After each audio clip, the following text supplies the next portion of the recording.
ಕೋಟೆ ಎದುರುಗಡೆ ಆಗಿದೆ ಅಂದರೆ that is 100% is A suicidal man. 100% ಇವರು ಜೈಷ್ ಇ ಮೊಹಮ್ಮದ್ ಸಂಘಟನೆಯವರು ಅಂತ ಅನ್ನುವಂಥದ್ದು ನಂಗೆ ಗೊತ್ತಾಗ್ತದೆ.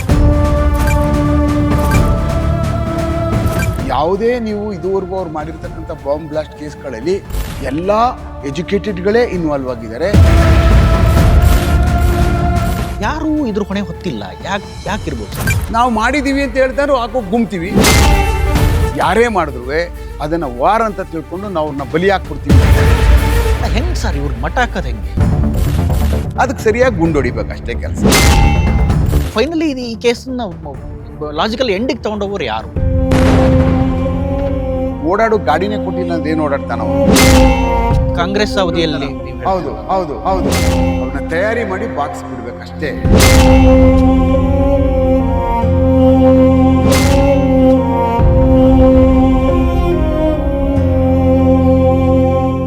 ಸುಮನ್ ಟಿವಿ ಕನ್ನಡದ ವೀಕ್ಷಕರೆಲ್ಲರಿಗೆ ಕೂಡ ಸ್ವಾಗತ. ನಾನು ಜಗದೀಶ್ ವನಗೋಡು.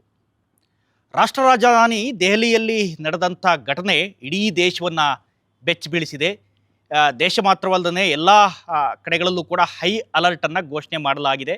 ಎಲ್ಲೆಡೆ ಕಟ್ಟೆಚ್ಚರವನ್ನು ವಹಿಸಲಾಗಿದೆ. ಈಗಾಗಲೇ ಘಟನೆಯಲ್ಲಿ 12 ಜನ ಮಡಿದಿದ್ದಾರೆ, 12 ಜನ ಸಾವನ್ನಪ್ಪಿದ್ದಾರೆ. ಘಟನೆ ಬಗ್ಗೆ ಮಾತನಾಡೋದಕ್ಕೆ ನಿವೃತ್ತ ಪೊಲೀಸ್ ಅಧಿಕಾರಿ SK ಉಮೇಶ್ ಅವರು ನಮ್ಮ ಜೊತೆ ಇದ್ದಾರೆ. ಸರ್, ಕಾರ್ಯಕ್ರಮಕ್ಕೆ ಸ್ವಾಗತ. Thank you. SK ಉಮೇಶ್ ಅವ್ರ ಬಗ್ಗೆ ನಿಮ್ಗೆ ಹೇಳಲೇಬೇಕು. SI ಇಂದ ಹಿಡಿದು SP ವರೆಗೂ ಎಲ್ಲ ಸ್ತರಗಳಲ್ಲೂ ಕೂಡ ಕೆಲಸವನ್ನು ಮಾಡಿದ್ದಾರೆ. ಬೆಂಗಳೂರು ಕ್ರೈಮ್ ಜಗತ್ತು SK ಉಮೇಶ್ ಅವರ ಹೆಸರು ಕೇಳಿದರೆ ನಡುಕ್ತಾ ಇತ್ತು. ಆ ರೀತಿಯ ಪ್ರಕರಣಗಳನ್ನು ಅವರು ಭೇದಿಸಿದ್ದಾರೆ. ಮಾತ್ರವಲ್ಲದೆ ಹಲವು ಶೂಟೌಟ್ಗಳನ್ನು ಕೂಡ ಮಾಡಿ ಕ್ರೈಮ್ ಲೋಕದಲ್ಲಿ ಇರುವಂಥವರಿಗೆ ಒಂದು ಬೆಚ್ಚ ಬೀಳಿಸುವ ಸುದ್ದಿಯನ್ನು ಕೂಡ ಕೊಟ್ಟಂಥವ್ರು ಇದೇ SK ಉಮೇಶ್ ಅವರು. ಈಗ ದೆಹಲಿ ಪ್ರಕರಣದ ಬಗ್ಗೆ ಮಾತನಾಡೋದಾದರೆ ಸರ್, ದೆಹಲಿ ಪ್ರಕರಣ ಮೇಲ್ನೋಟಕ್ಕೆ ನಿಮಗೆ ಹೇಗನ್ಸುತ್ತೆ? ಯಾಕಾಗಿ ನಡೀತು ಅಂತ ಅನಿಸುತ್ತೆ? ಏನು ಫ್ರೈಮ್ ಆಫ್ ರೇಸಿ?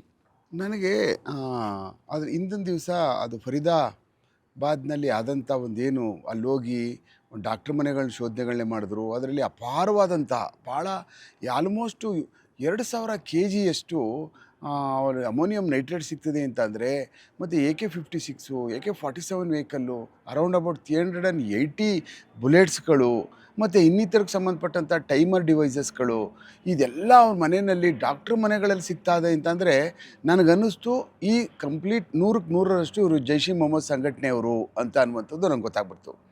ಯಾಕೆ ಜೈಷ್ ಇ ಮೊಹಮ್ಮದ್ ಸಂಘಟನೆಯವರೇ ಇದನ್ನು ಮಾಡ್ತಾರೆ ಈ ಥರದಂಥದ್ದು ಅಂತಂದರೆ, ಇವರು ಜೈಷ್ ಇ ಮೊಹಮ್ಮದ್ ಸಂಘಟನೆಯವರು 99% ಎಲ್ಲ ಲಿಟ್ರೇಟ್ಗಳಾಗಿರ್ತಾರೆ. ಯಾವುದೇ ನೀವು ಇದುವರೆಗೂ ಅವ್ರು ಮಾಡಿರ್ತಕ್ಕಂಥ ಬಾಂಬ್ ಬ್ಲಾಸ್ಟ್ ಕೇಸ್ಗಳಲ್ಲಿ ಎಲ್ಲ ಎಜುಕೇಟೆಡ್ಗಳೇ ಇನ್ವಾಲ್ವ್ ಆಗಿದ್ದಾರೆ. ಎಜುಕೇಟೆಡ್ಗಳೇ ಕಮಿಟ್ಮೆಂಟಲಿ ಒಳಗಡೆ ಬಂದು ತೂರ್ಕೊಂಡು ಪಾರ್ಲಿಮೆಂಟ್ ಅಟ್ಯಾಕ್ ಅಂತ ಒಂದು ಏನು ಅತ್ಯಂತ ಭಾಳ ಸೆಕ್ಯೂರಿಟಿ ಝೋನ್ನಲ್ಲಿರ್ತಕ್ಕಂಥದ್ದನ್ನೇ ಮಾಡಬೇಕು ಅಂತ ಅಂದರೆ ಇನ್ನು ಯಾವ ಮಟ್ಟದಲ್ಲಿ ಇವರು ತೀರ್ಮಾನಗಳು ತಗೊಳ್ತಾರೆ ಅಂತ ಅನ್ನುವಂಥದ್ದು ಭಾಳ ಇಂಪಾರ್ಟೆಂಟ್ ಟಾಸ್ಕು. ಅದಾದಮೇಲೆ ನಾನು ನೋಡ್ತಾ ಇದ್ದೆ ಟಿವಿನಲ್ಲಿ ನೋಡ್ತಾ ಇದ್ದಾಗಲೇ ನಾನು ಹೇಳ್ಬಿಟ್ಟೆ ಇದು ಅಮೋನಿಯಂ ನೈಟ್ರೇಟ್ ಬ್ಲಾಸ್ಟ್ ಆಗಿರುವಂಥದ್ದು ಇದು ಅಂದ್ಬಿಟ್ಟು ಅಂತ. ಯಾಕೆ ನಾನು ಕರಾರುವಕ್ಕಾಗಿ ಹೇಳೋಕ್ಕೆ ಸಾಧ್ಯ ಆಗ್ತು ಅಂತಂದರೆ, ನಾವು ಅದೊಂದು ಪೋಸ್ಟ್ ಬ್ಲಾಸ್ಟ್ ಇನ್ವೆಸ್ಟಿಗೇಷನ್ ಅಂತ ಒಂದು ನಾರ್ತ್ ಕೆರೋಲಿನಾದಲ್ಲಿ ಅಮೇರಿಕಾದಲ್ಲಿ ಒಂದು ಟ್ರೈನಿಂಗ್ ಹೋಗಿದ್ವಿ. ಆ ಟ್ರೈನಿಂಗಲ್ಲಿ ನಮಗೆ ಎಲ್ಲ ಎಕ್ಸ್ಪ್ಲೋಸಿವ್ಸ್ನ ಮಾಡಾದ್ಮೇಲೆ ಅದರ ಕ್ಯಾರೆಕ್ಟರಿಸ್ಟಿಕ್ಸ್ ಆಗಿ ಅದು ಸಿಡಿವಾದಾಗ ಯಾವ ಥರ ಆಗ್ತದೆ, ಆಮೇಲೆ ಯಾವ್ಯಾವ ಕೆಮಿಕಲ್ ಕಂಪೋಸಿಷನ್ನಲ್ಲಿ ಅದು ಬ್ಲಾಸ್ಟ್ ಆದಾಗ ಯಾವ್ಯಾವ ಫ್ಲೇಮ್ಗಳು ಬರ್ತದೆ, ಹೊಗೆ ಯಾವುದ್ರಲ್ಲಿ ಬರುತ್ತೆ, ಹೊಗೆ ಯಾವುದ್ರಲ್ಲಿ ಬರಲ್ಲ, TNT ಅಂದ್ರೇನು, RDX ಅಂದ್ರೇನು, ಅಮೋನಿಯಂ ನೈಟ್ರೇಟ್ ಅಂದ್ರೇನು, ಮತ್ತು ಬೇರೆ ಬೇರೆ ಜೆಲಟಿನ್ ರಿಲೇಟೆಡ್ಗೆ ಸಂಬಂಧಪಟ್ಟಂಥ ಎಕ್ಸ್ಪ್ಲೋಸಿವ್ಸ್ಗಳು ಕ್ಯಾರೆಕ್ಟರಿಸ್ಟಿಕ್ಸು, ಮತ್ತು ಅದು ಆಚೆ ಸಿಡ್ದಂಥ ಆದಮೇಲೆ ಅದರ ವಾಸನೆ, ಬಣ್ಣ ಮತ್ತು ಕೆಳಗಡೆ ಬಿದ್ದಿರ್ತಕ್ಕಂಥ ಏನು ರೆಸಿಡ್ಯೂಸ್ ಇರ್ತದಲ್ಲ ಅದನ್ನು ನೋಡೇ ನಾವು ಇಂಥದ್ದೇ ಬಳಸಿದ್ದಾರೆ ಅಂತ ಅನ್ನುವಂಥದ್ದು ಹೇಳುವಷ್ಟು ನಮಗೆ ಆ ಟ್ರೈನಿಂಗಲ್ಲಿ ನಮಗೆ ಕಳಿಸ್ಕೊಟ್ರು. ನಮಗೆ ಭಾಳ ಖುಷಿ ಆಯಿತು. ಯಾಕೆಂದರೆ ಅವರೇ ದೇಶದವರು ಕರೆಸ್ಕೊಂಡು ನಮ್ಮನ್ನು ಅವ್ರ ಖರ್ಚಲ್ಲೇ ನಮಗೆ ಟ್ರೈನಿಂಗ್ ಕೊಟ್ಟು ಇಡೀ ಪ್ರಪಂಚದಲ್ಲಿ ಸುಮಾರು ಒಂದು ಸಾರಿಗೆ ಒಂದು 30 ಜನ 40 ಜನ ಕರ್ಕೊಳ್ತಾರೆ ಟೀಮ್ನ. ಅವರೇ ಕಂಪ್ಲೀಟು ಖರ್ಚು ಮಾಡ್ತಾರೆ ಅದಕ್ಕೋಸ್ಕರ. ಯಾಕೆ ಅವ್ರು ಮಾಡ್ತಾರೆ ಅಂತಂದರೆ, ಬ್ಲಾಸ್ಟ್ ಆದಮೇಲೆ ಅದನ್ನು ಭಾಳ ಅತ್ಯಂತ ಸೂಕ್ಷ್ಮವಾದಂಥ ಎವಿಡೆನ್ಸಸ್ಗಳು ಎಲ್ಲೂ ಡಿಸ್ಟ್ರಾಯ್ ಆಗಬಾರ್ದು. ಅದನ್ನು ಹೇಗೆ ಸಂಗ್ರಹಣೆ ಮಾಡಬೇಕು, ಪ್ಯಾಕೇಜ್ ಹೆಂಗೆ ಮಾಡಬೇಕು, ಮಾಡುವಂಥ ಸಮಯದಲ್ಲಿ ಅದನ್ನು ಕೋರ್ಟಿಗೆ ತಲುಪುವವರೆಗೂ ಎಷ್ಟು ಚೆನ್ನಾಗಿ ಕಾಪಾಡಬೇಕು, ಮತ್ತು ಅದನ್ನು DNA ಪ್ರೊಫೈಲ್ ಮಾಡಬೇಕಂತ ಸಮಯದಲ್ಲಿ ಬಂದಾಗ ಅದನ್ನು ಸಂಗ್ರಹಣೆ ಮಾಡ್ತಕ್ಕಂಥದ್ದು ಅತ್ಯಂತ ಎಚ್ಚರಿಕೆಯಿಂದ ಹೇಗೆ ಮಾಡಬೇಕು ಅನ್ನುವಂಥ ಒಂದು ಸಿಸ್ಟಮ್ನ ನಮಗೆ ಅಲ್ಲಿ ಪೋಸ್ಟ್ ಬ್ಲಾಸ್ಟ್ ಇನ್ವೆಸ್ಟಿಗೇಷನ್ ನಾನು ಕಳಿಸ್ಕೊಟ್ಟಿದ್ರು.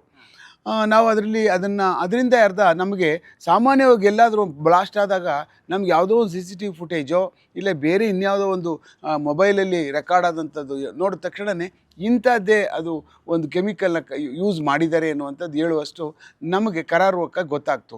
ನೆನ್ನೆನೇ ನಾನು ಯಾವುದೋ ಒಂದು ಯೂಟ್ಯೂಬ್ ಚಾನಲ್ನಲ್ಲಿ ಮಾತಾಡ್ತಾ ಇದ್ದಾಗಲೇ ನಾನು ಹೇಳಿದೆ, ಇದು ಅಮೋನಿಯಂ ನೈಟ್ರೇಟ್ ಸಿಡಿದಿರೋದು. ಯಾಕೆಂದರೆ ಯೂಜ್ ಫ್ಲೇಮ್ಸ್ ಯಾವುದ್ರಲ್ಲಿ ಬರುತ್ತೋ, ಸ್ಕ್ಯಾಟರ್ ಫ್ಲೇಮ್ಸ್ ಅಂತ ಕರಿತೀವಿ, ಫ್ಲೇಮ್ಸು ಆ ಥರ ಯಾವುದ್ರಲ್ಲಿ ಬರ್ತದೋ ಅದು ಅಮೋನಿಯಂ ನೈಟ್ರೇಟ್ ಆಗಿರುತ್ತೆ. ಯಾವುದು TNT ಭಯಂಕರವಾದಂಥ ಶಬ್ದ ಕ್ರಿಯೇಟ್ ಮಾಡ್ತದೆ ಮತ್ತು ಅದು ಕ್ರಿಯೇಟರ್ನ ಕ್ರಿಯೇಟ್ ಮಾಡ್ತದೆ. ಅಂದರೆ ಸಿಡಿದಾಗ ಆ ಕ್ರಿಯೇಟರ್ ಆಗಿಬಿಡ್ತದೆ ನೆಲದಲ್ಲಿ ಜಾಗ. ಅಂದರೆ ಅದರ ಇಂಪ್ಯಾಕ್ಟು ಈಗ ಹೋಗಿ ಮೇಲೆ ಹೋಗ್ತದೆ. ಈವನ್ ಇನ್ಕ್ಲೂಡಿಂಗ್ RDX ಸಹ ಕ್ರಿಯೇಟರ್ನ ಕ್ರಿಯೇಟ್ ಮಾಡ್ತದೆ. ಅದರಲ್ಲೇ ಗೊತ್ತಾಗ್ಬಿಡ್ತದೆ. ಅದನ್ನು ಕ್ರಿಯೇಟ್ಗೆ ಗೊತ್ತಾಗಬಾರ್ದು, ಕೆಮಿಕಲ್ ಕಾಂಪೋಸಿಷನ್ನು ಬರ್ತಕ್ಕಂಥವ್ರು ಗೊತ್ತಾಗಬಾರ್ದು ಅಂತ ಏನು ಮಾಡ್ತಾರೆ ಅವರು ಎಲ್ಲಾದರೂ ಥರ ಯೂಸ್ ಮಾಡಿದಾಗ ಕೆಳಗಡೆ ಸಿಕ್ಕಾಬಟ್ಟೆ ಹಾರ್ಡ್ ಆ್ಯಂಡ್ ಕಬ್ಬಿಣದ ಪ್ಲೇಟ್ನ ಬಳಸ್ತಾರೆ. ಅದು ಯಾಕೆಂದರೆ ಅದು ಹಾಗೇ ಹೋಗ್ಬೇಕದು.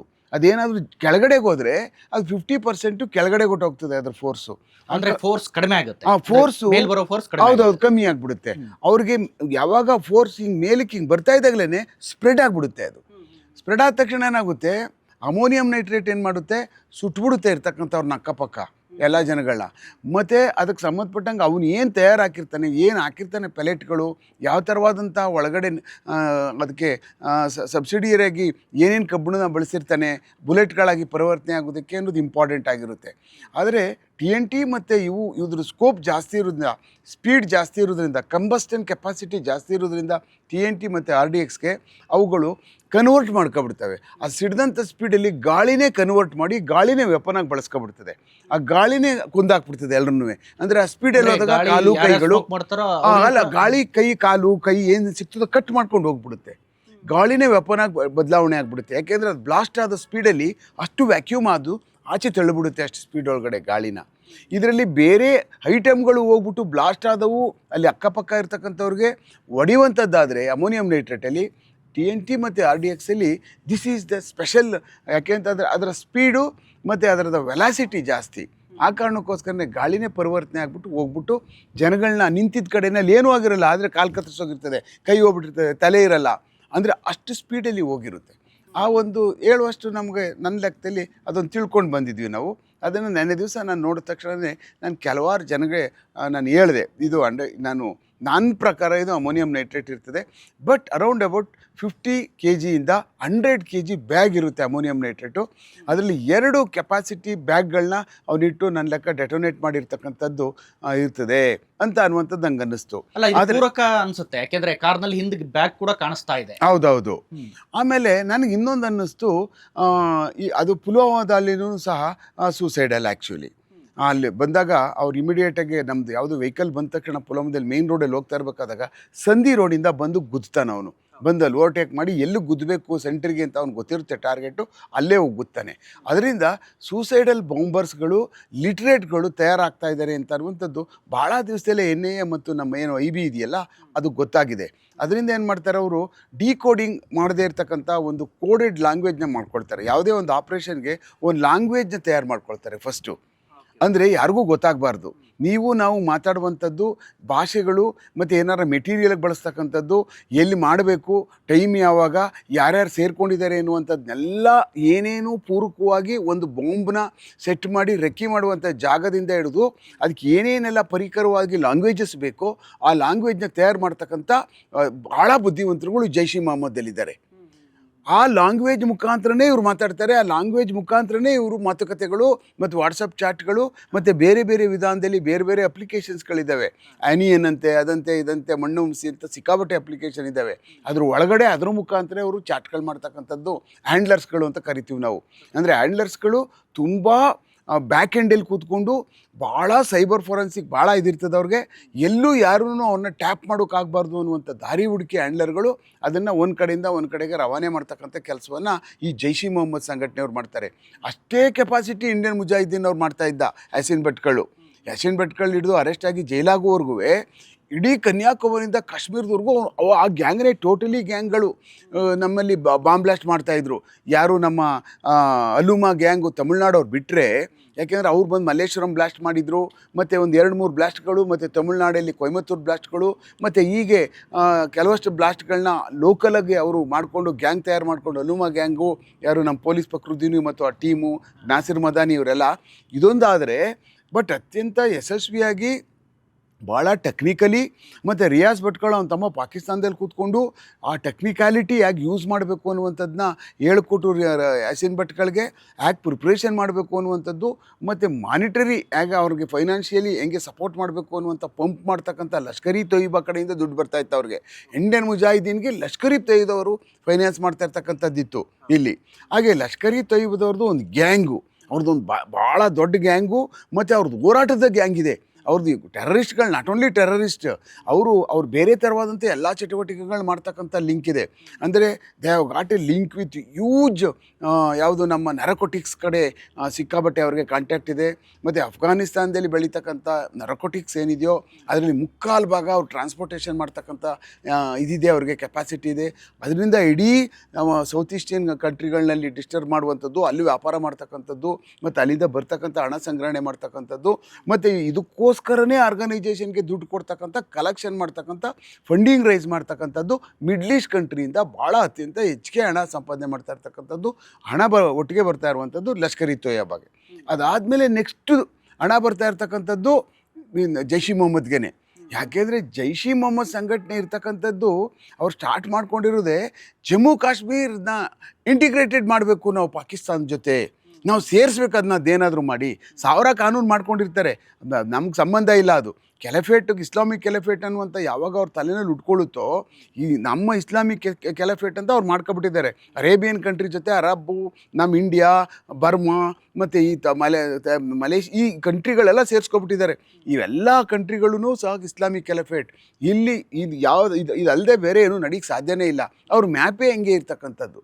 ಈ ಜೈಷ್ ಇ ಮೊಹಮ್ಮದ್ ಅವ್ರ ಮ್ಯಾಪ್ಗಳಾಗಿದೆ ಅಂತಂದರೆ ಅವ್ರದ್ದು ನಾಟ್ ಓನ್ಲಿ ಇಂಡಿಯಾ ಇಲ್ಲವೇ ಇಲ್ಲ, ಇಂಡಿಯಾ ಪಾಕಿಸ್ತಾನ ಹೀಗೆ ಒಟ್ಟೋಗಿದೆ ಮಿಡ್ಲ್ ಈಸ್ಟ್ ಕಂಟ್ರೀಸ್ಗಳಿಗೆ ಅವ್ರ ಮ್ಯಾಪ್ಗಳೆಲ್ಲ, ಅಫ್ಘಾನಿಸ್ತಾನ ಎಲ್ಲ ಸೇರ್ಕೊಬಿಟ್ಟಿದೆ. ಹೌದು, ಅಂದರೆ ನಮ್ಮ ಆಡಳಿತದಲ್ಲಿ ನಾವು ಮಾಡ್ತಾ ಇರ್ತಕ್ಕಂಥದ್ರಲ್ಲಿ ಇದಿದೆ ಅನ್ನುವಂಥ ಅವ್ರ ತಲೆಯಲ್ಲಿ ಆಗಲೇ ಕೂತ್ಕೊಬಿಟ್ಟಿದೆ. ಅವರು ಇಂಡಿಯಾನು ಅಂತ ಕರೆಯಲ್ಲ, ಅವರು ಭಾರತ್ ಅಂತಲೂ ಕರೆಯಲ್ಲ, ಏನೂ ಕರೆಯಲ್ಲ ಅವರು. ಆ ಕಾರಣಕ್ಕೆ ಅವ್ರ ಮನಸ್ಥಿತಿ ಆ ಮಟ್ಟಿಗೆ ಬೆಳೆದದೆ ಅಂತ ಅಂದಾಗ, ಅದ್ರೊಳಗಡೆಗೆ ಬಂದವ್ರೆ ಅಂದಾಗ ಕೆಲವಷ್ಟು ಮೌಲ್ಯಗಳು, ಕೆಲವಷ್ಟು ಅದರಲ್ಲಿರ್ತಕ್ಕಂಥ ಕೆಟ್ಟ ಹುಳಗಳು ಎಲ್ಲ ಇದ್ದಾರೆ ಅಂತ ಅಲ್ಲ. ಯಾವುದೇ ಧರ್ಮದಲ್ಲಿ ಎಲ್ಲ ಕೆಟ್ಟವರು ಇರ್ತಾರೆ, ಒಳ್ಳೆಯವರು ಇರ್ತಾರೆ. ಮತ್ತು ಅತ್ಯಂತ ಅದಾಗಿ ಅವ್ರನ್ನ ಪ್ರೀಚ್ಗಳು ಮಾಡ್ತಕ್ಕಂಥದ್ದು, ಬ್ರೈನ್ ವಾಶ್ ಮಾಡ್ತಕ್ಕಂಥದ್ದು, ಅವ್ರನ್ನ ಕರ್ಕೊಂಡೋಗ್ಬಿಟ್ಟು ಒಬ್ಬ ಜಿಹಾದಿಯಾಗಿ ಅವನನ್ನು ಪರಿವರ್ತನೆ ಮಾಡ್ತಕ್ಕಂಥದ್ದು, ಮತ್ತು ನೀನು ಸತ್ತರೆ ನೀನು 100ಕ್ಕೆ 100ರಷ್ಟು ನಿಂಗೆ ಸ್ವರ್ಗ ಸಿಗ್ತಿದೆ ಅನ್ನುವಂಥದ್ದು ಅವ್ನ ತಲೆಗೆ ತುಂಬಿ ಅವನ್ನ ಪ್ರಿಪೇರ್ ಮಾಡ್ತಕ್ಕಂಥದ್ದು ಯಾವುದಾದ್ರೂ ಒಂದು ಸಂಘಟನೆ ಏನಾದರೂ ಒಂದು LTT, ಇನ್ನೊಂದು ಜೈಷ್ ಇ ಮೊಹಮ್ಮದ್ ಸಂಘಟನೆ. ಲಷ್ಕರ್ ಇ ತೊಯ್ಬಾದಲ್ಲಿ ಭಾಳ ಕಮ್ಮಿ ಆತ್ಮಾಹುತಿ ನಡೀತಕ್ಕಂಥದ್ದು. ಆ ಕಾರಣಕ್ಕೆ ನೆನ್ನೆ ದಿವಸ ನಂಗೆ ಅನ್ನಿಸ್ತು ಇದು ಗ್ಯಾರಂಟಿ ಆತ್ಮಾಹುತಿನೇ ಮಾಡಿರ್ತಕ್ಕಂಥದ್ದು, ಪುಲ್ವಾಮಾ ಆದಮೇಲೆ ಇದೇ ಪ್ರಿಪ್ರೇಷನ್ ಮಾಡಿರ್ತಕ್ಕಂಥದ್ದು ಅಂತ. ನನಗೆಲ್ಲೋ ಅನ್ನಿಸ್ತಾ ಇತ್ತು ಇದು 1.5-2 ತಿಂಗಳಿಂದ ಪ್ರಿಪ್ರೇಷನ್ ಮಾಡಿ ಇವ್ರ ಟಾಸ್ಕು ಭಾಳ ದೊಡ್ಡದಿತ್ತು ಅಂತಂದರೆ. ಯಾಕೆಂದರೆ ನಾವು ಆಪ್ರೇಷನ್ ಸಿಂಧೂರ್ ಮಾಡಾದ್ಮೇಲೆ ನಮ್ಮ ಈ ಪ್ರಧಾನಿ ಮತ್ತು ಯಾರು ಹೋಮ್ ಮಿನಿಸ್ಟ್ರು ಮತ್ತು ಡಿಫೆನ್ಸ್ ಮಿನಿಸ್ಟ್ರ್ ಮೇಲೆ ಇಲ್ಲಿಗಿದ್ದಾರೆ ಅವರು, ಎಲ್ಲ ಸಂಘಟನೆಗಳು. ಹೌದೌದು, ಈ ಟೆರರಿಸ್ಟ್ಗಳು ಏನಾಗಿದ್ದಾರೆ ಅಂದರೆ ಏನಾದರೂ ಮಾಡಿ ಪ್ರತೀಕಾರ ಮಾಡ್ಕೋಬೇಕು. ಈಗ ಸಾಯಿಗೆ ಏನು ಬೇಕಾದ್ರೂ ರೆಡಿ ಮಾಡ್ಕೋಬೋದು. ನಾನು ಸಾಯಿಗೆ ತಯಾರಾಗಿದ್ದೀನಿ ಅಂದರೆ ಏನು ಬೇಕಾದ್ರೂ ಮಾಡ್ಬೋದಲ್ಲ ಒಬ್ಬ ಮನುಷ್ಯ. ನಾನು ಸತ್ತೋಗ್ತೀನಿ ಅಂತ ಅಂದಮೇಲೆ ಎಲ್ಲಿಗಾದರೂ ಯಾರಿಗೆ ಬೇಕಾದ್ರೂ ಡಿಕ್ಕಿ ಹೊಡಿ ಮಾಡ್ಬೋದು, ಯಾರನ್ನಾದರೂ ಕೊಲ್ಲುವಂಥ ಒಂದು ಎಕ್ಸ್ಟೆಂಟ್ಗೆ ಹೋಗ್ತಕ್ಕಂಥದ್ದು. ಆ ಕಾರಣಕ್ಕೋಸ್ಕರನೇ ಆತ್ಮಾಹುತಿಯಾಗಿ ಪರಿವರ್ತನೆ ಆಗಿದ್ದಾರೆ ಇಂಥವ್ರು ಇದ್ದಾರೆ ಅಂದಾಗ ನಾವು ಅತ್ಯಂತ ಅವ್ರ ಬೇಗ ಭಾಳ, ಏನು ಫರೀದಾಬಾದಲ್ಲಿ ಭಾಳ ಬೇಗ ಹಿಡ್ದಿರ್ತಕ್ಕಂಥದ್ದು, ಅದೇನು ಭಾಳ ಲೇಟ್ ಮಾಡಿಬಿಟ್ರು ಅಂತಲ್ಲ, ಇಂಟೆಲಿಜೆನ್ಸ್ ಯಾವ ಮಟ್ಟಕ್ಕೆ ಕೆಲಸ ಮಾಡ್ತಾ ಇದೆ ಅಂತ ಅನ್ನುವಂಥದ್ದನ್ನ ನಮ್ಮವ್ರಾಗಲೇ ತೋರಿಸ್ಬಿಟ್ರು ಎಷ್ಟು ಫಾಸ್ಟಾಗೆ. ಆದರೆ ಅವನು ಗೊತ್ತಾಯಿತು ನನ್ನನ್ನು ಬಿಡಲ್ರಿ ಇವರು, ನನ್ನನ್ನು ಕತೆ ಮುಗಿಸ್ತಾರೆ ಅಂತ ಅನ್ನುವಂಥದ್ದು. ಎಕ್ಸ್ಪೆಲ್ ಆದಂಥ ಈ ಒಬ್ಬ ಯಾರು ಇವನು ಡಾಕ್ಟ್ರ್ ಇದ್ದಾನೆ, ಇವನು ಯಾಗಿದ್ರು ಇವ್ನು ಆತ್ಮಹತ್ಯಿದ್ದಾಳೆ, ಇವ್ರದ್ದೆಲ್ಲ ಪ್ರಿಪ್ರೇಷನ್ ಆಗಿತ್ತು ಇವ್ರದ್ದು. ಇನ್ನು ಯಾಗಿದ್ರು ನನ್ನನ್ನು ಬಿಡಲ್ಲ, ನನ್ನ ಕತೆ ಮುಗಿಸ್ತಾರೆ ಅನ್ನುವಂಥದ್ದು ಗೊತ್ತಾಗಿ ಏನಾದರೂ ಡ್ಯಾಮೇಜ್ ಮಾಡೋಣ ಒಂದು ಅಟ್ಲೀಸ್ಟ್. ಯಾಕೆ ಅಂತಂದರೆ ಅವ್ರು ಆಗಲೇ 2000 ಇಸ್ವಿನಲ್ಲಿ ಕೆಂಪುಕೋಟೆ ಮುಂದೆಗಡೆ ಬಾಂಬ್ ಹಾಕಿದ್ದವ್ರು ಇವರು, ಇದೇ ಸೇಮ್ ಜೈಷ್ ಇ ಮೊಹಮ್ಮದ್ ಗಂಟೆ ಸಂಘಟನೆಯವರು. ಹೌದು, 2000 ಹಾಕಿದ್ರು, 25 years ಬ್ಯಾಕು. ಅದು ಅವ್ರಿಗಾಗಲೇ ಎಲ್ಲೆಲ್ಲಿ ಹಾಕಿದ್ರೆ ಏನೇನು ಇಂಪ್ಯಾಕ್ಟ್ ಆಗ್ತದೆ ಅಂತ ಅನ್ನುವಂಥದ್ದು ರೆಡ್ ಫೋರ್ಟ್ ಅಂತಂದ್ರೆ ಇಡೀ ಪ್ರಪಂಚಕ್ಕೆ ಗೊತ್ತು. ಇನ್ನೆಲ್ಲೋ ಹೋಗಿ ಯಾವುದೋ ಕೆರೆ ಪಕ್ಕನೋ ಏರಿ ಪಕ್ಕನೋ ಹಾಕ್ಬಿಟ್ರೆ ಅದು ಆಗ್ತಿರ್ಲಿಲ್ಲ. ರೆಡ್ ಫೋರ್ಟ್ ಅಂದರೆ ಇಡೀ ಪ್ರಪಂಚದ ಮಸ್ಜಿದ್ ಕಂಟ್ರಿಗಳ ಎಲ್ಲ ಮುಸ್ಲಿಮರಿಗೆ ಗೊತ್ತು, ಅದು ನಮ್ಮ ಫೋರ್ಟು, ನಾವು ರಾಜ್ಯಭಾರ ಮಾಡಿದಂಥದ್ದು ಇಂಡಿಯಾ ದೇಶನ, ಇಡೀ ಏಷ್ಯಾ ಖಂಡದಿಂದ ಕಂಟ್ರೋಲ್ ಮಾಡ್ತಾ ಇದ್ದಂಥದ್ದು ರೆಡ್ ಫೋರ್ಟ್, ಅದು ಇಷ್ಟು ತಲೆಮಾರುಗಳ ಕೆಲಸ ಅಂತ ಅನ್ನುವಂಥದ್ದು ಈಸಿಯಾಗಿ ಅರ್ಥ ಆಗ್ಬಿಡ್ತದೆ. ಆ ಕಾರಣಕ್ಕೋಸ್ಕರನೇ that fellow has chosen this place. ಯಾವ ಕಾರಣಕ್ಕೂ ಅವ್ನು ಬಂದ ಅಚಾನಕ್ಕಾಗಿ ಏನೋ ಹೋಗ್ತಾ ಇದ್ದ, ಅದನ್ನೇ ಈಗ ಕೆಲವಷ್ಟು ಬೇರೆಯವ್ರು ಏನು ಮಾಡ್ತಾ ಇದ್ದಾರೆ, ಇಲ್ಲ ಎಲ್ಲೋ ಓಡೋಗ್ತಾ ಇರ್ಬೇಕಾದಾಗ ತುಂಬ್ಕೊಂಡು ಹೋಗ್ತಿದ್ದ.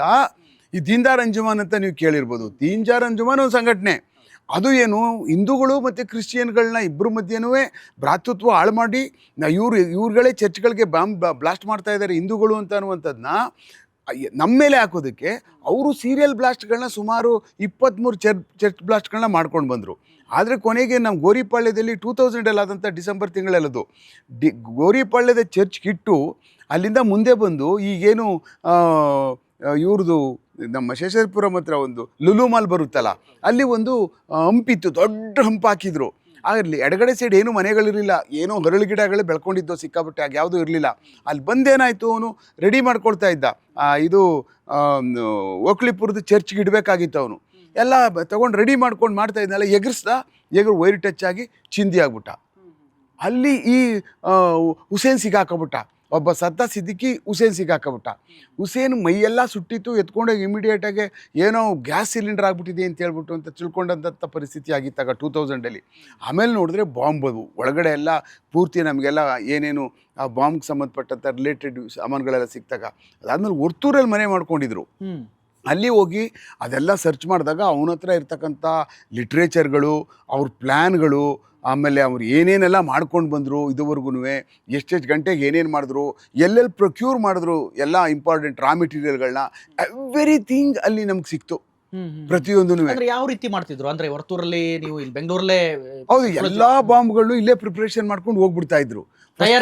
ಅವ್ರು ತಯಾರಿಕೆನೇ ಇಲ್ಲೇ ಮಾಡ್ಬಿಡ್ತಾ ಇದ್ರು. ಇಲ್ಲಿಂದ ಮಾಡ್ಕೊಂಡು ಒಂದು ವ್ಯಾನ್ ಒಳಗಡೆ ಹೊರಟುಬಿಟ್ಟಿದ್ರು. ಅವರು ವ್ಯಾನಲ್ಲಿ ಸ್ಟಾಕ್ ಮಾಡ್ಕೊಂಡು ಎಲ್ಲ ಆಗಲೇ ಅವರು ವೈಜಾಗು ಮತ್ತು ಆಂಧ್ರ ಪ್ರದೇಶದಲ್ಲಿ ಸುಮಾರು 11 ಕಡೆ ಹಾಗೆ ಬಾಂಬ್ ಬ್ಲಾಸ್ಟ್ ಮಾಡಿದ್ರು ಅವರು.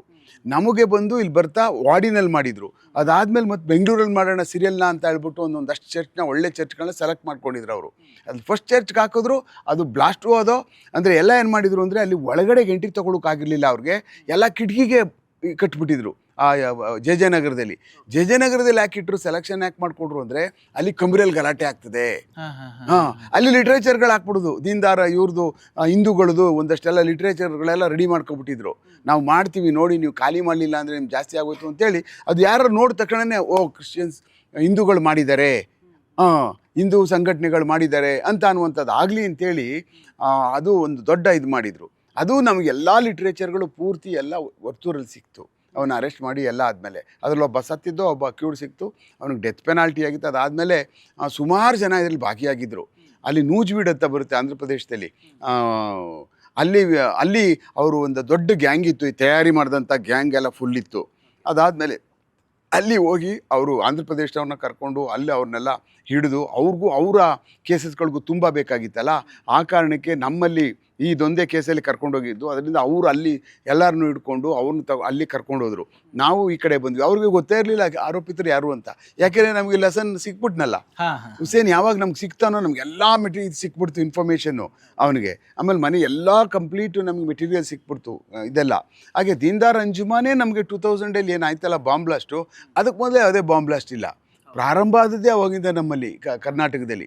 ಅದಾದಮೇಲೆ ಹಲವಾರು ಬಾಂಬ್ ಬ್ಲಾಸ್ಟ್ಗಳು ನೀವು ನೋಡಿದ್ದೀರಿ, ನಾವು ಸಹ ಇಲ್ಲೆಲ್ಲ ಅಟೆಂಡ್ ಮಾಡಿ. ಸಿರಿಯಂ ಬಾಂಬ್ ಬ್ಲಾಸ್ಟ್ ಯಾರು ಮದಾನಿ ಮತ್ತು ಇವರು ಪೊಲೀಸ್ ಫಕ್ರುದ್ದೀನು ಹಲ್ಲುಮ ಸಂಘಟನೆಯವ್ರು ಮಾಡಿದ್ದಂಥದ್ದು 2-3 ಬಾಂಬ್ ಬ್ಲಾಸ್ಟ್ಗಳು. ಅದಾದಮೇಲೆ ಚರ್ಚ್ ಸ್ಟ್ರೀಟಲ್ಲಿ ಆದಂಥ ಅದಾದ ನಾನೇ ಇನ್ವೆಸ್ಟಿಗೇಷನ್ ಮಾಡಿದೆ. ಅದಾದಮೇಲೆ ಹ್ಯಾಸಿನ್ ಅಯ್ಯೋ ನಾನೇ ಆಗಿದ್ದೆ. ಅದಾದಮೇಲೆ ಸೀರಿಯಲ್ ಬ್ಲಾಸ್ಟ್ ಕೇಸ್ ಮಾಡಿದ್ರಲ್ಲ, ಯಾವುದು ಸಾರಿ ನಮ್ಮ ಹ್ಯಾಸಿನ್ ಭಟ್ಗಳು ಮಾಡಿದಂಥ ಸ್ಟೇಡಿಯಂ ಬ್ಲಾಸ್ಟು 2000, ಅದು ಈ ಕೇಸಸ್ಗಳೆಲ್ಲ ಭಾಳ ಸಿಸ್ಟಮೆಟಿಕ್ ಆಗಿ ರೆಕ್ಕಿ ಮಾಡಿ ಯಾವ ಟೈಮಿಗೆ ಬರಬೇಕು, ಎಲ್ಲಿಟ್ಟರೆ ಹೇಗೆ ಅದು ಜನಕ್ಕೆ ತುಂಬ ಜನಕ್ಕೆ ಏಟಾಗ್ತದೆ ಮೆಟಿಕ್ಯುಲಸ್ ಆಗಿ ಮಾಡ್ತಕ್ಕಂಥದ್ದು ಇಂಡಿಯನ್ ಮುಜಾಹಿದೀನು ಮತ್ತು ಜೈಷ್ ಇ ಮೊಹಮ್ಮದ್ ಇದುವರೆಗೂ ನಾವು ನೋಡಿರ್ತಕ್ಕಂಥ ಬಾಂಬ್ ಬ್ಲಾಸ್ಟ್ ಕೇಸಸ್ಗಳ ಇನ್ವೆಸ್ಟಿಗೇಷನ್ ಮಾಡಿದಾಗ. ಬಟ್ ಎಲ್ಲ ಬಾಂಬ್ ಬ್ಲಾಸ್ಟ್ ಕೇಸಲ್ಲೂ ಸಿಕ್ಕಿದ್ದಾರೆ. ಆದರೆ ಇಂಡಿಯನ್ IAS ಏನು ಮಾಡಿದ್ರಲ್ಲ, IAS ಅಟ್ಯಾಕ್ ಮಾಡ್ತಾರೆ 2005 ಡಿಸೆಂಬರ್ 8 ಮಾಡ್ತಾರೆ ಆ ಕೇಸ್ ಒಳಗಡೆ 28 ಡಿಸೆಂಬರು ಆ ಕೇಸಲ್ಲಿ ಅಬು ಹಮ್ಜಾ ಸಿಗಲಿಲ್ಲ. ಅಬು ಹಮ್ಜಾ ಸತ್ತೋಗ್ಬಿಟ್ಟಿದ್ದಾನೆ ಅಂತ ರಿಪೋರ್ಟ್ ಸಿಕ್ತಷ್ಟೇ.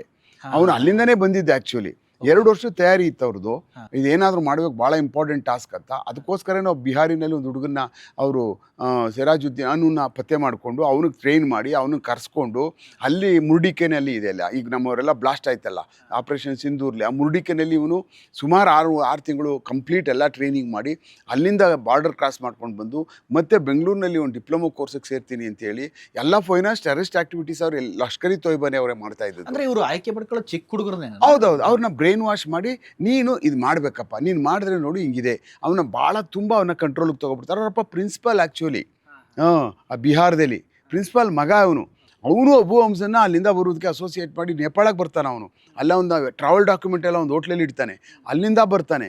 ಬಂದು ಹಾಗೆ ವಯಾ ಹೈದ್ರಾಬಾದ್ ಹೀಗೆ ಬಂದು ವಿತ್ ಗನ್ ಸಮೇತ ಬರ್ತಾನೆ. AK-56 around about 120 rounds ಇಟ್ಕೊಂಡಿರ್ತಾನೆ.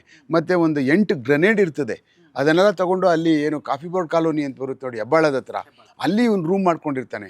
ಅಲ್ಲಿಗೆ ಬಂದು ಇದೆಲ್ಲ ನೋಡಿಕೊಂಡು IASನಲ್ಲಿ ಯಾಕೆಂದರೆ IIT ಅವ್ರದ್ದು ಭಾಳ ಇಂಟರ್ನ್ಯಾಷನಲ್ ಕಾನ್ಫರೆನ್ಸ್ ಅದು. ಆದರೆ ಎಲ್ಲ ದೇಶದ ಎಲ್ಲ IIT ಮಹಾನ್ ತಂತ್ರಜ್ಞರು ಇವರೆಲ್ಲ ಬಂದಿದ್ರು ಅಲ್ಲಿಗೆ, ತುಂಬ ದೊಡ್ಡ ದೊಡ್ಡ ವಿಜ್ಞಾನಿಗಳು. ಅವ್ರನ್ನ ಹೊಡೆದಾಕಬೇಕು ಅಂತ ಪ್ಲ್ಯಾನ್ ಮಾಡಿಕೊಂಡು ಬಂದಂಥ ಅವನು ಮನುಷ್ಯ. ಆದರೆ ಏನೋ ನಮ್ಮ ಅದೃಷ್ಟ ಚೆನ್ನಾಗಿತ್ತೋ ಏನೋ, ಅದು ಆಟೋ ರಿಕ್ಷಾ ಡ್ರೈವರ್ ಏನು ಮಾಡ್ತಾನೆ, ಆ ಕಡೆ ಸಂಜಯ್ ನಗರ್ಗೆ ಕರ್ಕೊಂಡು ಹೋಗ್ಬಿಡ್ತಾನೆ. ಅವನೇನು ಮಾಡ್ತಾನೆ, ನಮ್ಗೆ IAS ಅಂತ ಹೇಳ್ತಾನೆ, ಹಮ್ಗೋ ಮಾಲೂಮೈ ಅಂತ ಹೇಳ್ಬಿಟ್ಟು ಏನು ಮಾಡ್ಬಿಡ್ತಾನೆ. ಅವ್ನಿಗೇನೋ ಇವನೇನು ಹೇಳಿದ್ನೋ ಅವನೇನು ಕೇಳಿಸ್ಕೊಂಡೋ ಆ ಕಡೆ ಒಳಗಡೆಗೆ ಅಗ್ರಿಕಲ್ಚರ್ ಕಾಲೇಜ್ ಸಂಧಿ ಕರ್ಕೊಂಡು ಹೋಗ್ಬಿಡ್ತಾರೆ. ಅವನು ಇಲ್ಲ ಇದಲ್ಲ ಅವ್ನು ಆಗಲೇ ರೆಕ್ಕಿ ಮಾಡ್ಕೊಂಡು ಬಂದಿದ್ದ. ಅವ್ನಿಗೆ ಗೊತ್ತಿತ್ತು ಜಾಗ ಯಾವುದು, ಹೆಂಗೆ ಬರಬೇಕು ಎಲ್ಲ ಅಂತ. ಬಟ್ ಇವನು ನುಗ್ಗದಲ್ಲಿ ಇಲ್ಲೇ ಹತ್ರ ಹೋಗ್ಬೋದು ಅಂತ ಸುಮ್ಮನೆ ಆಗ್ಬಿಟ್ಟ. ಅವನು ಸುತ್ತಾಕೊಂಡು ಎಲ್ಲ ಬರುವಷ್ಟೊತ್ತಿಗೆ ಈ ಕಾನ್ಫರೆನ್ಸ್ ಬಿಟ್ಬಿಟ್ಟಿತ್ತು. ಬಿಟ್ಟು ಈ ಪೂರಿ ಮತ್ತೆ ಎಲ್ಲ ಆಚೆ ಹೋಗಿ ಕಾರ್ಗಳೆಲ್ಲ ಆಚೆ ಹೋಗಿ ಪ್ರಾರಂಭ ಆಗೋಗ್ಬಿಟ್ಟು ಪೂರ್ತಿ ಅಲ್ಲಿ ಉಳ್ಕೊಂಡಿದ್ದವ್ರೆ ಒಂದು 5-6-7 ಜನ ಉಳ್ಕೊಂಡಿದ್ರು ಅಷ್ಟೇ. ಎಲ್ಲ ಪೂರ್ತಿ ಖಾಲಿ ಆಗ್ಬಿಟ್ಟಿದ್ರು. ಅಲ್ಲಿ ಪೂರಿ ಮತ್ತು ಒಂದಷ್ಟು ಜನ ಸೈಂಟಿಸ್ಟ್ಗಳು ಕಾರಿಡಾರಲ್ಲಿ ನಿಂತ್ಕೊಂಡು ಮಾತಾಡ್ತಾ ಇದ್ರು. ಯಾವಾಗ ಎತ್ತಾಗ ಫೈರ್ ಮಾಡೋಕ್ಕೆ ಶುರು ಮಾಡಿದ್ರು, ಅವ್ರೊಬ್ಬರಿಗೆ ಏಟ್ ಬಿದ್ದು ಅವರೊಬ್ಬರು ಸತ್ತು, ಉಳಿದವ್ರಿಗೆ ಸಣ್ಣ ಪುಟ್ಟ ಏಟಾಯಿತು. ಹಾಗೆ ಇಂದು ಅಕ್ಕಪಕ್ಕ ಎಲ್ಲಿ ಕಾರ್ನಲ್ಲಿ ಅಲ್ಲಿ ಇಲ್ಲಿ ಇದ್ರೆ ಆಗ ಈಗ ಬಿಲ್ಡಿಂಗ್ಗಳ ಸಂಧಿ ಒಳಗಡೆ ಈಗ ಅಲ್ಲಿಗೆ ನುಕ್ಕೊಂಡು ಹೊಟ್ಟೋಗ್ಬಿಟ್ಟಿದ್ರು. ಅವ್ರಿಗೆ ಒಂದೇ ಇಲ್ಲ ಅಂದಿದ್ರೆ ಬಿಟ್ಟಂಥ ಸಮಯದಲ್ಲಿ ಕರೆಕ್ಟಾಗಿ ಅವನು ಏನಾರ ಬಂದು ಪೊಸಿಷನ್ ಏನು ಬಂದು ನಿಂತ್ಕೊಂಡಿದ್ದಲ್ಲ ಅವು ಇವೆಲ್ಲ ನನ್ನ ಲೆಕ್ಕದಲ್ಲಿ ಏನು ಅಲ್ಲಿ ಕಾನ್ಫರೆನ್ಸೇ ಚಿಂದಿ ಆಗ್ಬಿಟ್ಟಿರೋದು ಪೂರಾ. ಅವನ ಹತ್ರ ಇದ್ದಂಥ ಗ್ರೆನೇಡ್ಗಳು ತಕ್ಷಣದ ಮಾಹಿತಿ ಸಿಗಲ್ಲ ಅಲ್ಲ ಸರ್. ಈಗ ಅಲ್ಲಿ ಕಾನ್ಫರೆನ್ಸ್ ಮುಗೀತೋ ಹೋಯ್ತೋ ಅಂತ ಆ ಥರ ವಾಚ್ ಮಾಡೋದಕ್ಕೆ ಏನು ವ್ಯವಸ್ಥೆ ಮಾಡ್ತಾರೆ? ಆಗಲೇ ಅವನಿಗೆ ಪ್ರತಿ ದಿವಸನೂ ಆಗಲೇ ಎಷ್ಟು ದಿವಸ ಕಾನ್ಫರೆನ್ಸ್ ಅಂತ ಗೊತ್ತಿತ್ತು ಅವನಿಗೆ. ಆ ಕಾನ್ಫರೆನ್ಸ್ ಕ್ಲೋಸ್ ಆಗೋದು ಎಷ್ಟು ಗಂಟೆಗೆ ಅಂತಲೂ ಗೊತ್ತಿತ್ತು. ಇವನು ಹೋಗಿ ಫ್ರೆಂಡ್ ಇದ್ನಲ್ಲ ಅವನು ಹೋಗಿ ಎಲ್ಲ ಇನ್ಫಾರ್ಮೇಷನ್ ತಿಳ್ಕೊಂಡು ಬ್ರೋಚರ್ಗಳು ತೊಗೊಂಡು ಇವತ್ತು ಯಾವತ್ತು ಎಂಡ್ ಆಗುತ್ತೆ, ಎಷ್ಟು ಗಂಟೆಗೆ ಕ್ಲೋಸ್ ಆಗುತ್ತೆ ಅಂತ ಹೌದೌದು ಎಲ್ಲ ಕಂಪ್ಲೀಟ್ ತಿಳ್ಕೊಂಡು ಇವತ್ತು ಫೈನಲಿ ಈವ್ನಿಂಗ್ ಎಷ್ಟು ಗಂಟೆಗೆ ಕ್ಲೋಸ್ ಆಗುತ್ತೆ ಅಂತ ತಿಳ್ಕೊಂಡಾಗ ಅವ್ರು ಇಲ್ಲಿಂದ ಹೊರಟು ಬರ್ತಾರೆ. ಅವ್ನು ರೈಟ್ ಟೈಮಿಗೆ ಬಂದಿದ್ದಾನೆ. ಒಂದು 10-15 ನಿಮಿಷ ಮೊದಲೇ ಬಂದಿರುವ ಅವನು ಅಲ್ಲೇ ಕಾಂಪೌಂಡ್ ಹಾರ್ಕೊಂಡು ಬಂದಿದ್ದಾನೆ. ಅವನು ಬಂದು ಒಳಗಡೆ ನಿಂತ್ಕೊಂಡು ಅಲ್ಲೇ ಒಂದು ಸ್ವಲ್ಪ ಕ್ರೋಟಾನ್ ಗಿಡಗಳು ಅದು ಇದೆಲ್ಲ ಒಳಗಡೆ ಎಲ್ಲ ಇತ್ತು, ಅಲ್ಲೆಲ್ಲ ಎತ್ಕೊಂಡು ವೆಪನ್ನ ಅಲ್ಲೇ ಬ್ಯಾಗ್ ಇಟ್ಟಿದ್ದ ಅವನು. ಅದನ್ನು ಬಿಟ್ಬಿಟ್ಟು ಓಡೋಗ್ಬಿಟ್ಟಿದ್ದ. ಬ್ಯಾಗ್ ಸಿಕ್ತು ನಮಗೆ. ಆಮೇಲೆ ಅದನ್ನು ಅಲ್ಲಿಂದ ವೆಪನ್ಗಳು ತೊಗೊಂಡು ಅಲ್ಲಿಂದ ಅವನು ಈಚೆ ತಕ್ಷಣ ಕಾರಿಡಾರ್ ಹತ್ರ ಬರ್ತಾನೆ. ಅವ್ನು ಓಡಿ ಬರ್ತಾನೆ. ಅವಾಗ ಗನ್ ಹಿಡ್ಕೊಂಡು ಓಡಿ ಬರ್ತಾ ಇದ್ದಾಗಲೇ ಕೆಲವು ಜನ ನೋಡ್ಬಿಡ್ತಾರೆ ಅವನು. ಆವಾಗ ಓಡೋಕ್ಕೆ ಶುರು ಮಾಡಿದ್ರೆ ಫೈರ್ ಸ್ಟಾರ್ಟ್ ಮಾಡಿಬಿಡ್ತಾನೆ. ಹತ್ರಕ್ಕೆ ಹೋಗಿ ಫೈರ್ ಮಾಡಬೇಕು ಅಂತ ಇರ್ತಾನೆ ಇವನು. ದೂರದಿಂದ ಫೈರ್ ಮಾಡ್ತಾನಲ್ಲ, ಆಗ ಬೇರೆಯವ್ರು ತಪ್ಪಿಸ್ಕೊಳ್ಳೋಕೆ ಅನುಕೂಲ ಆಗ್ಬಿಡ್ತದೆ. ಹಾಗಾಗಿ ಕೊನೆಗೆ ಅವನು ಸಿಗ್ತಾನೆ. ಅವನು ಅರೆಸ್ಟ್ ಆಗಿ ಈಗ ಅವನು ಲೈಫ್ ಕನ್ವಿಕ್ಷನ್ ಆಗಿಬಿಟ್ಟು ಅವನು ಜೈಲಲ್ಲಿ ಬಿದ್ದಿದ್ದಾನೆ ನಮ್ಮ ಟಾಟಾ AC ಗ್ಯಾಂಗಲ್ಲಿ. ಮತ್ತು ಅದಕ್ಕೆ ರಿಲೇಟೆಡಲ್ಲಿ ಆ ಸಮಯದಲ್ಲಿ ಕೆಲವು ಸಲ ಲಷ್ಕರಿ ತೊಯ್ಬಾದಲ್ಲಿ ಕೆಲಸ ಮಾಡ್ತಾ ಇರ್ತಕ್ಕಂಥ ಭಾಳ ಇಂಪಾರ್ಟೆಂಟ್ ಆ್ಯಕ್ಟಿವಿಸ್ಟ್ಗಳು ಇದರಲ್ಲಿದ್ದರು, ನಮ್ಮ ಬೆಂಗಳೂರಿನಲ್ಲಿದ್ದರು. ಮತ್ತು ಅಟ್ ದ ಸೇಮ್ ಟೈಮ್ ನಮ್ಮ ಆಂಧ್ರ ಪ್ರದೇಶದಲ್ಲಿ ಹೈದ್ರಾಬಾದ್ಲೂ ಸಹ ಕೆಲವಷ್ಟು ಜನ ಎಲ್ಲ ಅರೆಸ್ಟ್ ಆದರು ಗ್ಯಾಂಗ್ಗಳು. ಇದರಲ್ಲಿ IB-ನವರು ಅವ್ರು ಮಾನಿಟ್ರ್ ಮಾಡ್ತಾಯಿದ್ರು ಅವ್ರನ್ನ. ಅದರಲ್ಲಿ ಆ ಸಮಯದಲ್ಲಿ ಭಾಳ ಚೆನ್ನಾಗಿ ತುಂಬ ಚೆನ್ನಾಗಿ ಕೆಲಸ ಆಯಿತು. ಅದಾದಮೇಲೆ ಈ ಥರ ಕೇಸ್ಗಳಲ್ಲಿ ಈಗ ಸ್ಟೇಟ್ ಪೊಲೀಸಿಗೂ ಅಥವಾ IB-ಗೂ ಅಥವಾ NIA-ಗೂ NSG-ಗೂ ಯಾವ ಥರ ಕೋರ್ಡಿನೇಷನ್ ನಡೀತಾ ಇರುತ್ತೆ ಈ ಥರ ಕೇಸ್ಗಳನ್ನ? ನೋಡಿ ಏನಾಗುತ್ತೆ ಅಂದರೆ ಲೋಕಲ್ ಪೊಲೀಸವ್ರ ಜೊತೆ IB-ನವ್ರು ಕಾಂಟ್ಯಾಕ್ಟಲ್ಲಿ ಇರಲ್ರು. IB-ನವ್ರು ಕಾಂಟ್ಯಾಕ್ಟ್ ಇರ್ತಕ್ಕಂಥದ್ದೇ ನಮ್ಮ IST ಇಂಟರ್ನಲ್ ಸೆಕ್ಯೂರಿಟಿ ಡಿವಿಷನ್ ಏನಿದೆಯಲ್ಲ, ಅದು ನಮ್ಮ ಜೊತೆ ಅಲ್ಲಿ ಯಾರ್ಯಾರು ಕೆಲಸ ಮಾಡ್ತಾ ಇರ್ತೀವೋ ಅಲ್ಲಿ ನಿರಂತರವಾದಂಥ ನಮಗೆ ಕಾಂಟ್ಯಾಕ್ಟ್ಗಳಿರ್ತವೆ IB-ನವ್ರದ್ದು. ಅದಾದಮೇಲೆ NIA-ನವ್ರಿಗೆ ನಮ್ಮ ಕಾಂಟ್ಯಾಕ್ಟ್ ಇರ್ತದೆ. ಯಾಕೆಂದರೆ ನಾವು ಎಕ್ಸ್ಕ್ಲೂಸಿವ್ಲಿ ಸೆಕ್ಯೂರಿಟಿನೇ ನಾವು ಅಲ್ಲಿ ನೋಡೋದ್ರಿಂದ ನಮ್ಮ ಜೊತೆ ನಮ್ಮಲ್ಲಿ ಸ್ಮ್ಯಾಕ್ ಅಂತ ಇರ್ತದೆ. ಸ್ಮ್ಯಾಕ್ ಅಂತಂದರೆ ಸಬ್ಸಿಡಿಯರಿ ಮಲ್ಟಿ ಏಜೆನ್ಸಿ ಅಂತ ಅಂದ್ಬಿಟ್ಟು ಅಂತ ಏನೇನು ಈ ದೇಶದಲ್ಲಿ ಬರ್ತಕ್ಕಂಥ ಎಲ್ಲ ಇಂಟೆಲಿಜೆನ್ಸ್ಗಳು ಇನ್ಪುಟ್ಗಳು ನಮಗೆ ಬರ್ತವೆ. ಅದು ನಮಗೂ ಬರುತ್ತೆ, IB-ಗೂ ಬರುತ್ತೆ, ಮತ್ತು ರಾಗೂ ಹೋಗುತ್ತೆ. ಅದಾದಮೇಲೆ ನಮ್ಮ ದೇಶದ ಆಮೇಲೆ ಇಂಡಿಯನ್ ಏರ್ಫೋರ್ಸ್ಗೆ ಹೋಗುತ್ತೆ, ಮತ್ತು ಇಂಡಿಯನ್ ಆರ್ಮಿಗೆ ಹೋಗುತ್ತೆ. ಇಷ್ಟೂ ಜನಕ್ಕೂ ಈ ದೇಶದಲ್ಲಿ ಏನಾದರೂ ಒಂದು ಅವಘಡ ನಡೀತಾ ಇದೆ ಮತ್ತು ಏನಾದರೂ ಬಂದಿದೆ ಅಂತ ಅಂದರೆ ಇಷ್ಟು ಇಲಾಖೆಗಳಿಗೆ ಮಾತ್ರನೇ ಈ ಸ್ಮ್ಯಾಕ್ ರಿಪೋರ್ಟ್ಸ್ಗಳು ತಲುಪುವಂಥದ್ದು. ಈವನ್ನು ನಮ್ಮ DG ಅವ್ರಿಗೂ ತಲುಪಲ್ಲ ಸ್ಮ್ಯಾಕ್ ರಿಪೋರ್ಟ್ಗಳು. ಓಕೆ, ರಾಜ್ಯ ಪೊಲೀಸ್ ಮಹಾನಿರ್ದೇಶಕರಿಗೆ ಆ ಥರದ ಮಾಹಿತಿ ಅಂದರೆ ನಮಗೆ ಮಾತ್ರ ಯಾವುದು ನಮ್ಮಲ್ಲಿ ADG-ಗಳು DG-ಗಳು ಇರ್ತಾರೆ ನೋಡಿ ISD-ನಲ್ಲಿ, ಅವ್ರಿಗೆ ಮಾತ್ರ ಇನ್ಫಾರ್ಮೇಷನ್ಗಳು ಸಿಗ್ತದೆ. ಮತ್ತು ಸ್ಮ್ಯಾಕ್ ಮೀಟಿಂಗ್ಗಳು ನಡೆಯುವಂಥದ್ದು ಸಹ ಇಂಥ ಇಂಪಾರ್ಟೆಂಟ್ ಮೀಟಿಂಗ್ಗಳು ಇಷ್ಟೇ ಜನಕ್ಕೆ ಈ ಹೆಡ್ಗಳಿಗೆ ನಡೆಯುವಂಥದ್ದು. ಅಲ್ಲಿ ಏನೇನು ಈ ವಾರದಲ್ಲಿ ಬಂದಂಥ ಭಾಳ ಇಂಪಾರ್ಟೆಂಟ್ ಇನ್ಫಾರ್ಮೇಷನ್ಗಳೇನು, ಅದಕ್ಕೆ ನಾವೇನು ಆ್ಯಕ್ಷನ್ ಏನು ಮಾಡಿದ್ದೀವಿ, ಮತ್ತು ಅದಕ್ಕೆ ಸಂಬಂಧಪಟ್ಟ ರಿಲೇಟೆಡ್ನಲ್ಲಿ ನಾವೇನು ಟೆಕ್ನಿಕಲಿ ನಾವೇನು ಮಾಡ್ತಾ ಇದ್ದೀವಿ, ಅದು ಆಮೇಲೆ ಬೇರೆ ಸ್ಟೇಟ್ನವ್ರು ಏನು ಮಾಡ್ತಾವ್ರೆ, ಆಂಧ್ರದವ್ರು ಏನು ಮಾಡ್ತಾವ್ರೆ, ಹೀಗೆ ಶೇರಿಂಗ್ ಆಫ್ ಇನ್ಫಾರ್ಮೇಷನ್ ಭಾಳ ತುಂಬ ಚೆನ್ನಾಗಾಗ್ತದೆ.